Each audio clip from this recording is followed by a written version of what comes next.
नमस्कार दोस्तों, स्वागत है आपका हमारे ऑनलाइन शिक्षा के यूट्यूब चैनल में। डेट है आज की 8 सितंबर 2020। आज जो आर्टिकल डिस्कस करने वाले वो 3 आर्टिकल हैं द हिंदू के। ठीक है, तो हमारा जो पहला आर्टिकल है उसका नाम है the search for an end to the complex Naga conflict. इस आर्टिकल में वैसे नागालैंड ग्रुप्स और गवर्नर के बीच में हुई कॉन्फ्लिक्ट के बारे में बताया जा रहा है। कंटेस्ट है कि काफ़ी ज़्यादा प्रॉब्लम हो रही है नागालैंड में। खुलेआम वेपन्स को यूज़ किया जा रहा है और लोगों से मनी को लिया जा रहा है डोनेशन के रूप में ग्रुप्स द्वारा। तो इस पर गवर्नर द्वारा लॉज एंड ऑर्डर को फॉलो ना किए जाने पर एक चिंता जताई गई, जिसके बारे में ये पूरा का पूरा आर्टिकल है। नागालैंड भारत के नॉर्थ ईस्टर्न स्टेट पर है, जहाँ पे कम पॉपुलेशन है, जहाँ पे बहुत सारे सोशल ग्रुप्स हैं, एथनिक ग्रुप्स पाए जाते हैं, जहाँ पर मेन स्ट्रीम्स में पॉलिटिकल पार्टीज़ कम है और वहीं के ग्रुप्स ज़्यादातर होते हैं वहाँ की पॉलिटिकल पार्टीज़ में। पास्ट में काफ़ी ज़्यादा क्राइसिस हुए नागालैंड में, जिसमें बहुत सारी वॉर्स हुई, बहुत सारी कन्फ्लिक्ट देखने को मिला और वहाँ पे सोशल ग्रुप्स के बीच में, जहाँ पर सेंट्रल गवर्नमेंट और नागा ग्रुप्स के बीच में अग्रीमेंट होने के बाद से शांति कायम है, क्योंकि नागालैंड द्वारा अलग कॉन्स्टिट्यूशन और नेशनल डिफरेंट फ्लैग की डिमांड की जाती थी। इस बार क्या हुआ है कि गवर्नर आर एन नवी, जो नागालैंड के गवर्नर है, और सेंट्रल गवर्नमेंट के इंटरलॉकेटर हैं, जो नागा पीस टॉक्स पर ज़्यादा फोकस देते हैं। अभी रिसेंटली में दिल्ली में मीटिंग हुई इस विवाद पर, जहाँ पर नागालैंड के गवर्नर आर एन नवी के बिना मीटिंग हेल्ड की गई, जिसमें इंटेलिजेंस ब्यूरो को शामिल किया गया, जिसमें नागा के प्रॉब्लम्स, नागालैंड से रिलेटेड प्रॉब्लम्स को, इश्यूज़ को एड्रेस किया गया। देखते हैं कि कैसे कैसे प्रॉब्लम्स आई, क्या क्या पास्ट में रहा। नागालैंड में काफ़ी ज़्यादा इंसर्जेंसी की जाती थी पास्ट के समय में ग्रुप्स द्वारा ही, जिसके लिए वहाँ कोई सरकार ही नहीं थी उन सब चीज़ों को रोकने के लिए। जो नागा ग्रुप से इंसर्जिंग करने के बाद गलत रिवॉल्ट्स करते थे, नागालैंड स्टेट्स को नुकसान पहुंचाते थे, उसके बाद भी म्यांमार में छिप जाते थे, जो उनके लिए काफ़ी सेफ प्लेस माना जाता है आज भी। पास्ट में चाइना और पाकिस्तान द्वारा भी काफ़ी ज़्यादा सपोर्ट किया जाता था इन ग्रुप्स को इंडिया के अगेंस्ट में बोलने तथा इलीगल वर्क करने के लिए। इन सभी को रोकने के लिए गवर्नमेंट द्वारा कुछ अग्रीमेंट्स लाए गए, जिनसे नागालैंड को इंडिया की स्टेट में शामिल किया जाए, जिसके लिए 1963 में अग्रीमेंट को बनाया गया, लेकिन जिसे नागालैंड द्वारा डिसएग्री किया गया, क्योंकि नागालैंड कभी इंडिया स्टेट का हिस्सा ही नहीं बनना चाहता था पास्ट में। 1963 के बाद से लगातार सिक्योरिटी फोर्सेस, गवर्नमेंट द्वारा प्रेशर दिया गया नागा नेशनल सिक्योरिटी काउंसिल को शिलोंग अग्रीमेंट ऑफ 97 को साइन करने के लिए, जिसके बाद national socialist council of Nagalism groups, जो काफ़ी छोटे छोटे ग्रुप्स में डिवाइड होना स्टार्ट हुआ, जिसके लिए सेंट्रल गवर्नमेंट द्वारा सभी ग्रुप्स के साथ साथ पीस बनाने के लिए अग्रीमेंट साइन किए गए। इन सभी अग्रीमेंट्स के बावजूद भी सेंट्रल गवर्नमेंट के जितने भी पहले ब्यूरोक्रेट्स अपॉइंटेड किए जाते थे वहाँ, उनको इंटरनल मैटर्स पे बोलने नहीं दिया जाता था वहाँ से। इतने सारे क्राइम बढ़ते रहे जिसकी वजह से, लेकिन इस बार के गवर्नर द्वारा क्राइम्स के अगेंस्ट में आवाज़ उठाई गई, सेंट्रल के थ्रू अपॉइंटेड किया गया था उन्हें नागालैंड गवर्नर के लिए। सेंट्रल गवर्नमेंट, बीजेपी और नागालैंड के सबसे ज़्यादा पावरफुल ग्रुप्स हैं NSCN, national socialist state of council Nagalism, Isak मोग के बीच में अग्रीमेंट साइन हुआ 2015 में, जिसके लिए सेंट्रल गवर्नमेंट काफ़ी ज़्यादा ट्राई कर रही थी 1997 से, और जिसके बाद बाकी ग्रुप्स के साथ भी पीस प्रोसेस को बनाया गया। अदर्स जो 7 इंसर्जेंट ग्रुप्स थे, जिन्हें नेशनल पॉलिटिकल ग्रुप्स के अंडर में रखा गया, और अभी भी एक ऐसा ग्रुप है जो NSCN का खापलांग, जो म्यांमार में, जो इस पीस प्रोसेस से अभी भी बाहर है। अभी प्रेजेंट में सिचुएशन यह थी कि गवर्नर द्वारा चीफ मिनिस्टर नेफेरियो को एक लेटर लिखा गया, जिसमें बहुत सारी प्रॉब्लम्स के बारे में कहा गया, जो इन ग्रुप्स द्वारा ओपन में की जा रही हैं, जैसे कि ग्रुप्स द्वारा फंड इकट्ठा करना पीपल से और लॉस एंड ऑर्डर्स को ना फॉलो करना। इन सब सिचुएशन पर रवि जी ने नागालैंड के इस कल्चर पर उन्होंने अपनी एक वॉइस उठाई है। स्मॉल ग्रुप्स द्वारा टैक्सेस को वसूला जा रहा है सिटीजन से नागालैंड की डेवलपमेंट एक्टिविटीज़ के लिए।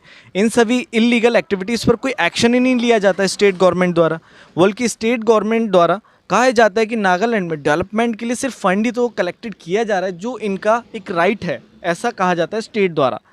NSN जो ग्रुप है, इंसर्जेंट ग्रुप है नागालैंड, उसका ज़्यादा से ज़्यादा एम रहता है कि उसका ज़्यादा दबदबा रहे वहाँ पे। गवर्नर द्वारा इस ग्रुप्स को आर्म गैंग कहा गया, क्योंकि वेपन्स को ओपनली यूज़ किया जा रहा है नागालैंड में, और लॉज और ऑर्डर को फॉलो ही नहीं किया जा रहा इन ग्रुप्स द्वारा।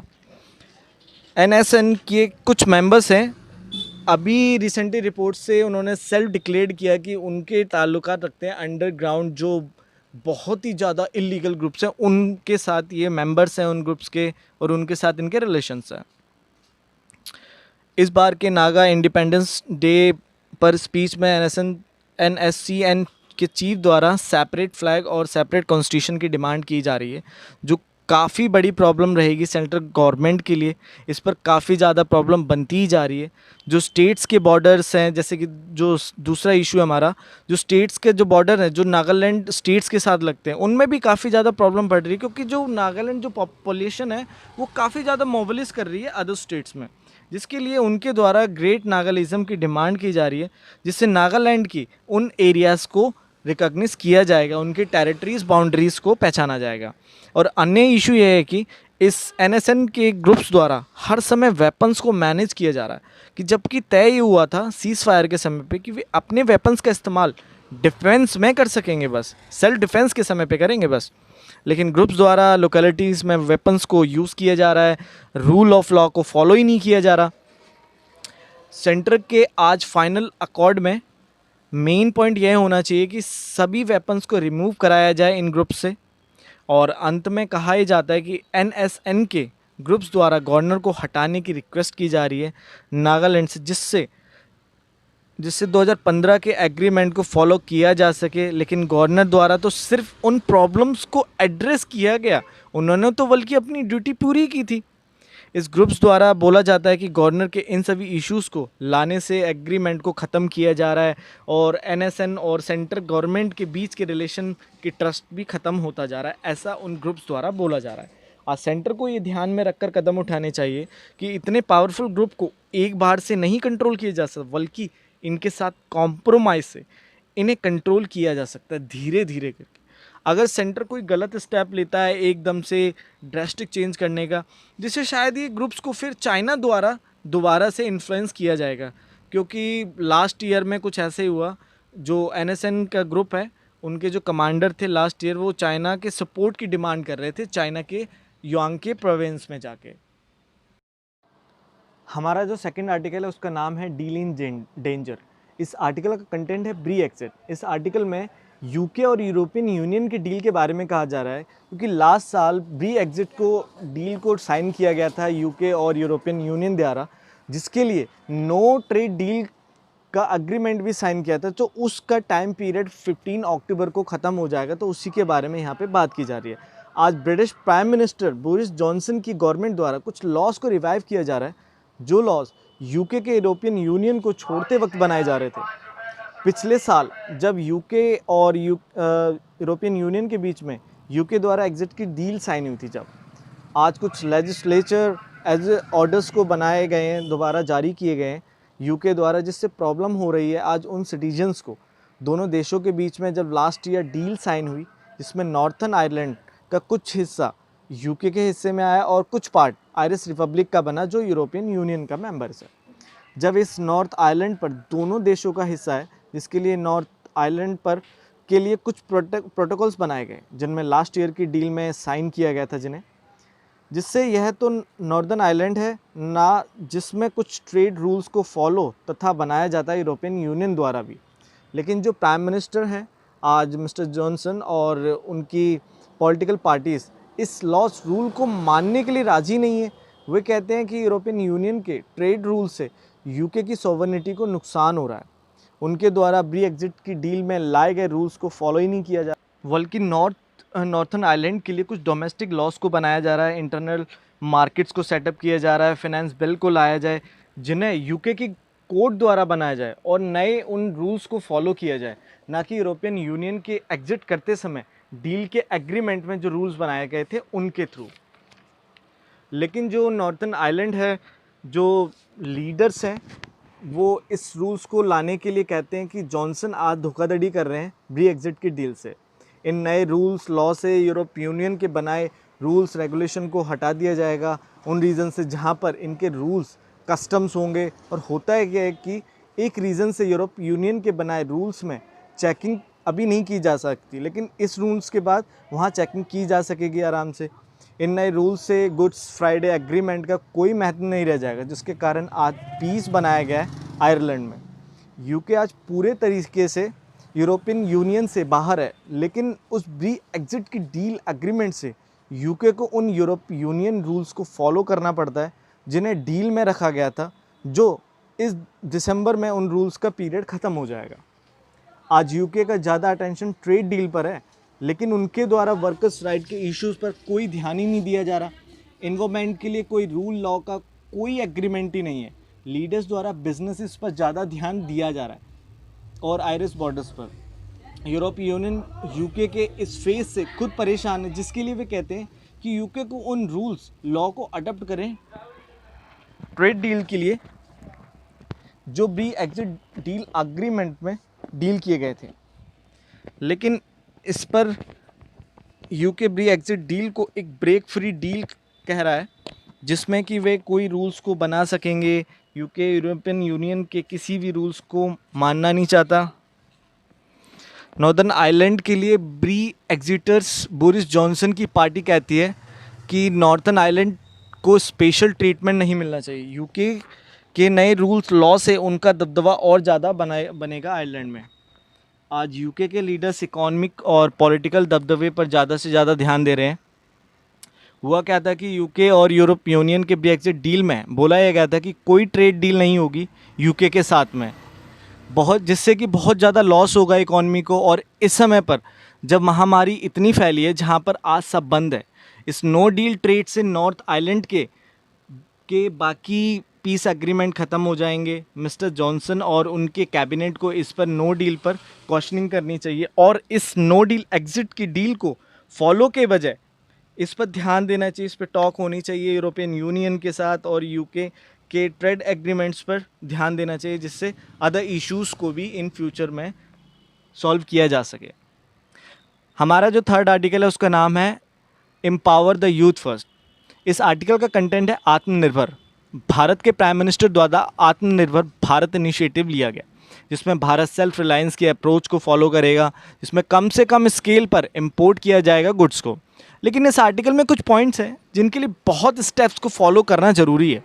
जैसे कि हम आत्मनिर्भर की इस सोच को उन गोल्स को तभी कंप्लीट कर सकते हैं जब तक इंडिया में रहने वाले 1% की कैपेबिलिटी सेल्फ इनोवेशन की क्षमता को बढ़ाया नहीं जाता। आज हर एक यूथ को एम्पावर करना चाहिए इस आत्मनिर्भर की अप्रोच के लिए, जिसके लिए इंडिया को इन्वेस्ट करना स्टार्ट करना पड़ेगा यूथ पर। कुछ डेटाज दिए गए हैं कि हमारे सेंट्रल स्टेट्स ने कैसे कितना इन्वेस्टमेंट किया है हम यूथ्स पर।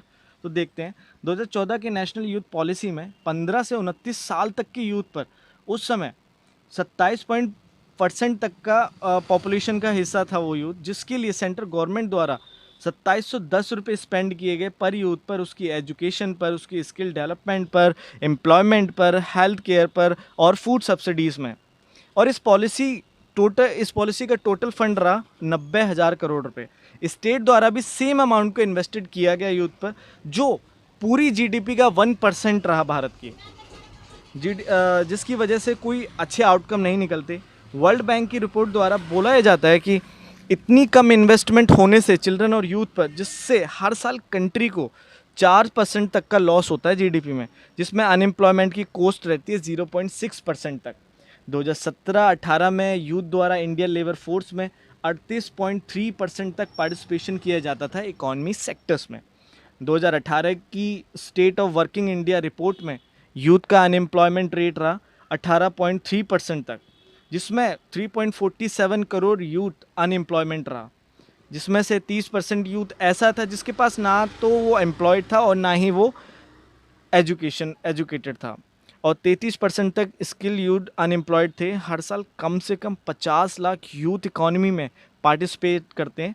इस लॉकडाउन से आज सिचुएशन और ज़्यादा ख़राब हुई है, जिसमें 14,000 करोड़ का लॉस हुआ है जॉब्स का सिर्फ अप्रैल मंथ में, जिसमें 2.7 करोड़ यूथ अनएम्प्लॉयड हुआ, और यह आंकड़ा बढ़ता ही जा रहा है धीरे धीरे करके इस पैंडेमिक, जिसके कारण आज इकॉनमी सेक्टर आज सारे बंद पड़े हैं। तो आज करना क्या चाहिए, तो देखते हैं। पास्ट में बहुत सारी क्राइसिस है इंडिया की इकॉनमी में, लेकिन कंट्री की सिचुएशन में सुधार आना स्टार्ट हुआ 1991 के बाद से आज इंडिया को कुछ न्यू अपॉर्चुनिटीज़ बनाई जाए, जिससे ज़्यादा से ज़्यादा स्केल पर यूथ को प्रमोट किया जाए। क्योंकि पहले इंडिया पे ना तो इतने रिसोर्सेज थे, ना ही यूथ पॉपुलेशन, लेकिन आज तो सब है। यह एकदम अच्छा टाइम होगा सेंट्रल के लिए कि इंडियन यूथ प्रोग्राम को लॉन्च किया जाए, जिसका कॉन्सेप्ट यूरोप के यूरोपियन यूथ गारंटी प्रोग्राम से मिलता जुलता है, जिससे इंडिया की सिचुएशन को इम्प्रूव किया जा सकेगा। इस यूथ गारंटी प्रोग्राम को 2010 में लॉन्च किया गया था यूरोप के द्वारा, जब एम्प्लॉयमेंट रेट 20% से ज़्यादा था वहाँ। आज इंडिया का अनएम्प्लॉयमेंट रेट काफ़ी बढ़ रहा है। इसे रोकने के लिए गवर्नमेंट को इस प्रोग्राम को लॉन्च करना चाहिए, जिससे यूथ की प्रोडक्टिविटी पर ज़्यादा फोकस दिया जाए।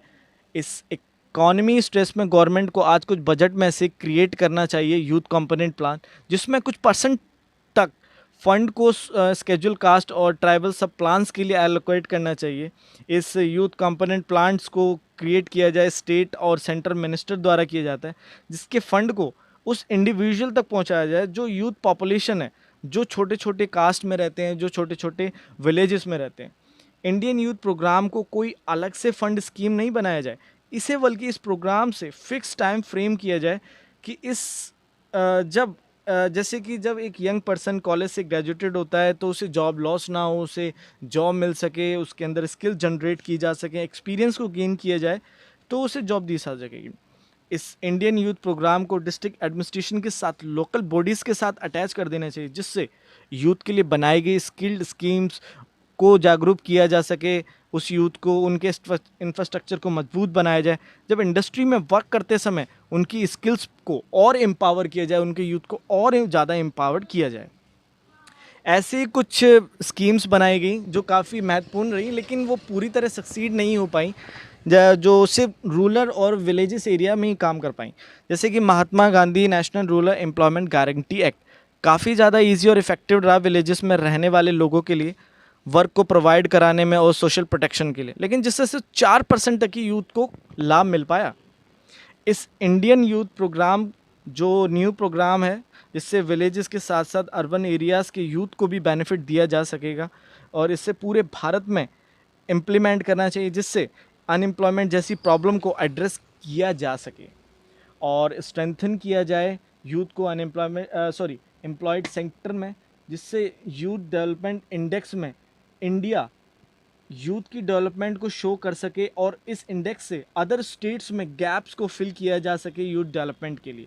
आज भारत को आत्मनिर्भर प्रोग्राम को तभी हासिल कर सकते हैं जब तक हर एक यूथ को पूरी तरह मजबूत नहीं बनाया जाएगा। आज हमने 3 आर्टिकल डिस्कस किए। Thank you very much. अगर आपको वीडियो अच्छी लगी please like share and subscribe जरूर करें।